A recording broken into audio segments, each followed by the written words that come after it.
పైనుండి మొత్తం కాయలన్నీ అయితే మొత్తం కోసేసాడు. ఇగో కాయలు కోయమని చెప్పేసి మొత్తం రొబ్బలన్నీ ఇరిచేసాడుగా కాయలు లేవని.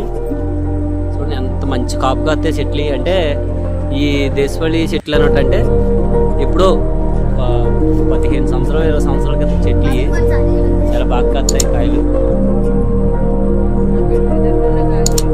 వాయిస్ వింటున్నారు కదా, నా పెళ్ళి అయ్యేసరికి ఉంటాయని చెప్పేసి మా ఎవడైతే అంటుంటే అప్పటికే మంచి కాయలని.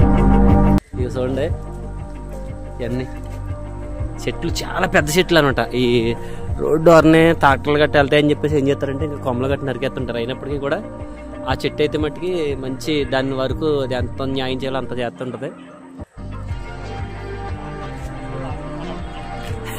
చూడండి ఓకే ఫ్రెండ్స్, ఏం కాదు అంటే మా ఊరు ఇక్కడ చెట్లు ఇక్కడ ఉన్న లొకేషన్ ఒకసారి మీకు చూపిందామని చెప్పేసి వీడియో తీస్తున్నాం. మరి బయట వీడియోలు పెడుతుంటే బయట వీడియోలో లెక్కేస్తున్నారు ఫ్రెండ్స్. మరి నా వీడియోలు రొటీన్ వీడియోలు ఉండాలి కాబట్టి చేస్తున్నాను. మరి వీడియోని అయితే లైక్ చేయండి, షేర్ చేయండి, సబ్స్క్రైబ్ చేయండి. Bye friends.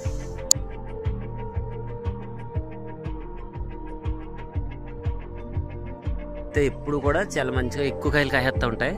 ఇగో చాలా రోజుల నుంచి కోస్తున్నారు మా ఊళ్ళో. నేనైతే కాయలు కోసుకుందామని వచ్చాను. ఈ ఇంట్లో ఎవరుంటారంటే మా తమ్ముడు ఉంటాడు అనమాట. అదిగో పైన ఉన్నాడు చూసారా, అదిగో మొత్తం ఇక్కడ కాయలని ఏం చేస్తాడంటే కోసేసి దారంటి వెళ్ళే వాళ్ళకి, తన ఫ్రెండ్స్కి, చుట్టుపక్కల వాళ్ళందరికీ ఇచ్చేస్తుంటాడు. నేను ఈరోజు కాయలు కోసుకుందామని చెప్పేసి ఇక్కడికి వచ్చాం. వస్తే మొత్తం ఇగో చెట్లన్నీ కూడా ఇలా బోర్డు చేసేసి చూపించాడు. కొద్ది కాయలు అయితే దొరికినాయి. అదిగో